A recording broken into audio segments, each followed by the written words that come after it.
ياسمين، تجربتك في أمريكا في كلمة. حلمة. أنا ياسمين إدريس، عمري 21 سنة، إتيديونت نقرأ جيوبوليتيك في جامعة منوبة، نشتغل في المجتمع المدني وإعلامية. هيا به، ساعة مرحبا بيك في ربالة تونس. عايشك. وسمعت بيك مشيت لأمريكا ديرنييرمون. وهو كذلك. يلا باش تحكي لنا على البروجرام اللي هو Student Leader Program، باش تحكي لنا ساعة أول حاجة كيفاش تعرفت عليه. نحكي لكم ملالا به البروجرام اللي هو Student Leaders Program، برنامج القادة الطلاب. سمعت بيه وأنا أصغر، يمكن 5-6 سنين التالي، خاطر أنا ديما بربش عرفت. لقيته في السيت متاع اليو اس امباسي، فما برشا برامج متاع تبادل. كنت عرفت بلي أنا أصغر نقرأ فيهم، نقول يا وقتاش يجي النهار ونولي إليجيبل ونجم نبوستولي ونعمر فيهم. دونك فوالا، عم ناول لقيت هذا، قاعدة ندور ونلقى الابليكيشن تحلت والإعلان معناها هبطت على صفحة السفارة الأمريكية بتونس اليو اس امباسي، وبدأ يدور، يبدأ ياخذ في صدى. أنا قلت يلا علاش لا، توكلنا على ربي. وخدمت. وهو كذلك. تقبلت الحمد لله. كي تقبلت شنو كانت الرياكسيون تاع العباد اللي دايره بيك؟ العباد اللي دايره بيا في لحظه القبوله، مش في لحظه، معناها اصحابك امك وابوك والناس اللي دايره بيك. اي وقت اللي قلت لهم سي بون راني ماشي انا صح. كي قلت لهم يا جماعه راهو تصبح على خير باش نصيف في امريكا، لا هذا يقول لي كيفاش وقتاش قداش باش تقعد وكيفاش ماشيه وعلاش ماشيه، عرفتوا كمان حاجه غريبه شويه. ليش غريبه؟ نورمال فهمني. قلت لي امك خذ لك انكور مره اخرى. اي يمكن نوعا ما، خاطر جوست قبل السفره نتاع الولايات المتحده الامريكيه كانت عندي سلسله من السفرات الصغيره فوالا. دونك ما قالت لي شنو الحكايه، وين على خير؟ الحمد لله ربي منزل خير وهيك عليه. ربي منزل خير. ومشيت لامريكا وتقدمت فوالا. وكيفاش كانت لك التجربه معناها؟ والله ما نعرفش باش نقول عليها التجربه، تجربه محليها على الاخر محليها برشا. يمكن ما نلقاش العبارات، لكن اللي نجم نقوله انه اللي يلقى فرصه كما هذه عمره ما يسلم فيها، خاطر ما تسلمش بالحق. بالله معلومه، اللي يجي يحكي لي على البروجرام دي شونج في امريكا يقول لي الفرصه ما تفلتش، او كمان عندكم دي بروجرام دي شونج زوز فرص ما يتفلتوش. المهم توا باش ندخلوا في سبيد راوند، روندة السرعة. باش نسألك أسئلة قصيرة، عندك 30 سكوند لازم تجاوبني فيها. أعطيني أكثر موقف بيزار قاعد في مخك. أكثر موقف بيزار قاعد في مخي. بيزار دون دو شنو؟ ما تبداش تحسب دون شنو. ديجا بدا يحسب الكونترو فيه.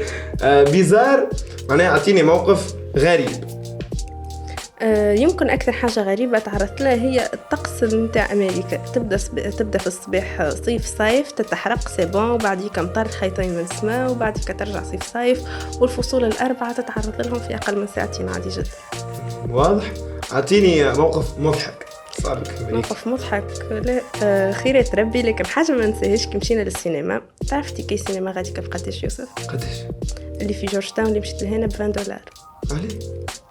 لا هو لما حالة والله خدمات عالية الجودة ومحلها باتيف ديحهم غادي. أي ماهوش إشهار مجاني هذا. لا احنا معليش إشهارات فهمني. أيوة. دونك ليه محلها ليكسيوس على الآخر، وتفرجنا على الفيلم متاع توم كروز والله نسيت اسمه.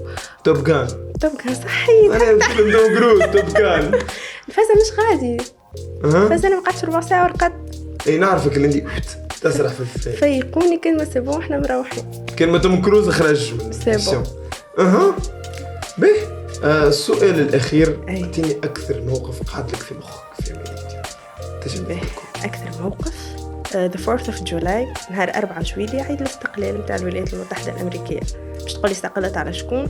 نجم نقول استقلت على بريطانيا العظمى مع بعض المراجعات التاريخية. المهم لا علينا. نهارتها أكيد يوم احتفال، فما fireworks، ألعاب نارية وحاجات محلية على الآخر في السنتر فيل متاع واشنطن وين أنا كنت. سيبون كملنا 9 متاع الليل مروحين على رواحنا، ما نلقاوش ما فماش ترانسبور. الكار اللي تستناه يقول لك اليوم ما تخدمش، اللي مترو لا ريحتهم، كل شيء لا ريحته. ما لقيناش كيفاش نروحوا. اكيد ما اون بو با معناها ناخذ تاكسي غادي، خاطر ما نجمش نحكي لكم كومبيان ساكوت. الحاصل احنا هكاكا ومشينا قلنا فما 2 ترانات نجموا ناخذوهم، و اور لاست تشانس، حظنا الأخير باش نوصلوا. يعمل هكايا ونطلعوا. غلطنا في التران، هبطنا بعد 3 ستاسيونات، رسلت لنا راجعين سي بون يلزمنا نخلطوا على التران الأخراني، يا نوصلوا غاديكا يا نبيتوا غادي. خلطنا في أخر لحظة بالمعنى الحرفي كلمة أخر لحظة، كلي انت طلعتوا الباب تسكر فوالا. واحنا سي بون احنا ماشيين هكاكا. قلت لهم قداش مازال باش نوصلوا؟ قالوا لي 13 minutes. انا سمعتها 13 minutes. نمشيو بعد ما قلت لي ولدي ربع ساعه صارت شبيك. قال لي انا ما قلتلكش 13 minutes، قلت لك 30 minutes. دونك فوالا تصور انت نهارتها قداش مشينا على ساقينا، قداش هذاك الكل باش وصلنا. وكملنا 9، قلنا سي بون باش نخلطوا بكري خاطر غدوه صباحين نقراو. من 9 خلطنا للدار بليتو للفوايي الساعتين متاع الليل. المهم روحتوا لاباس الحمد لله. الحمد لله. اما تجربه محلاها، وكان يرجع بيا الوقت نعاود نعيشها. هذايا سبيد راوند عند ياسمين ادريس قعدت اكثر من 30 سكوند. المهم نرجع لحلقتنا. نرجع تو اللي يتفرج فينا كيفاش ينجم يقدم الستودنت بروجرام. مع العلم البروجرام حل 19 اكتوبر، معناها ديجا محلول، تنجموا تبداو تقدموا. فوالا دونك البروجرام حل نهار 19 اكتوبر ومعناتها يستمر لنهار 19 ديسمبر. دونك فيتكم شهرين من زمان. شكون اللي نجموا يقدموا؟ اي طالب تونسي يكون بين مواليد 98 و2003 كان صدقني ربي. المهم العمر بين 20 و24 سنة ماكسيموم، ومازال معناها طالب يزاول في دراسته بالجامعة التونسية. هذه هي الشروط عموما. لازمك تكون تحكي انجلي، مش بالضرورة عندك توفل ولا ايلتس ولا اي حاجة، لا المهم tu peux assurer الكوميونيكاسيون تاعك، مش بالضرورة عندك بروف ولا سيرتيفيكا. تكون نشط في المجتمع المدني وعندك مبادرات سابقة وإلا عندك مبادرات تحب تنفذها لصالح المجتمع متاعك.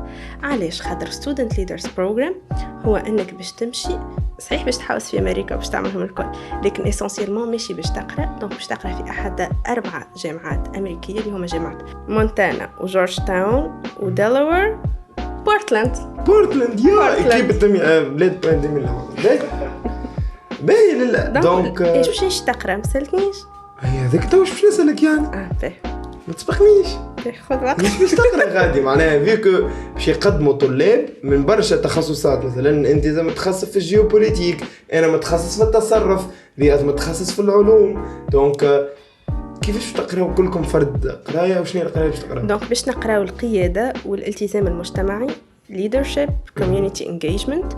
وطيلة الشهر أكيد كل واحد فينا تكون عنده فكرة متاع مشروع ولا مبادرة مجتمعية يحب يطبقها للصالح متاع المجتمع متاعه. دونك طيلة الشهر هذاك باش تعمل دراسة للمشروع متاعك وكيفاش تنجم تطبقه بعديك كي ترجع لبلدك الأم. واضح. باهي دونك البروجرام يحلوا السيت متاع اليو اس ام بي سي ولا الباج فيسبوك يلقاوه موجود. ما بين مواليد 98 و2003 يعني عمرو يلقاو ابليكاسيون فورمولير يعملوه. ثم اساي ولا فما اسايز اما مش طويل برش. دونك عموما الابليكيشن فيها هذيك الفورمولير نتاع المعلومات الاساسيه والرئيسيه اللي عليك. بعديك الاسايز فما 4 اسايز. ما نعرفش الاسئله يتبدلوا من عام لعام ولا لا، لكن الاسايز عليك انت. دونك انت باش تحكي على روحك وتحكي على وجهه النظر نتاعك في الحياة وباش تحكي على البروجي متاعك. تقدم نسخة من اللي نوت متاعك ريليفيت نوت فوالا. ومش لازم تترجمه.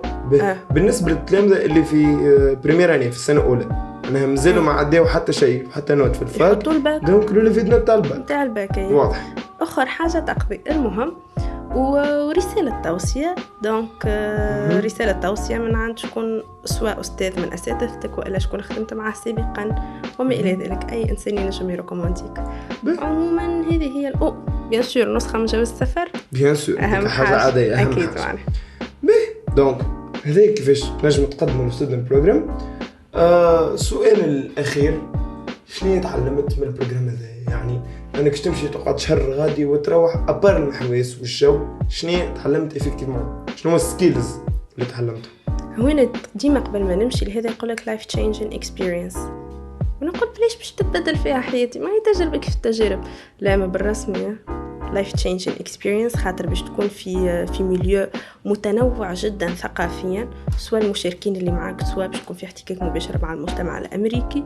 كيفاش باش تتصرف في برشا مواقف باش تتعدى عليك، برشا حاجات سيتواسيونات باش تكون فيها، دونك باش تتعلم برشا حاجات، باش تتعلم كيفاش تولي ديبغوياغ اكثر فاكثر، باش تتعلم برشا على برشا ثقافات، باش تتعلم برشا خاصة على التاريخ الأمريكي والسياسات الأمريكية بويسكو نقراوهم في الجامعة، وباش تتحسن مهاراتك متاع القيادة ومتاع التواصل، وباش تحب بلادك أكثر فأكثر كل يوم. فمن برشا اللي يقولوا لي هما البروغرامات هذوما باش توليوا لا ما عادش تحبوا بلادكم وتوليوا تحبوا أمريكا وما إلى ذلك. لا، كل نهار كل واحد فينا كانت عنده قناعة تزيد تترسخ يوما في يوم، اللي هو يحب بلاده برشا برشا ويحب يرجع وينفعها كل ما في وسعه.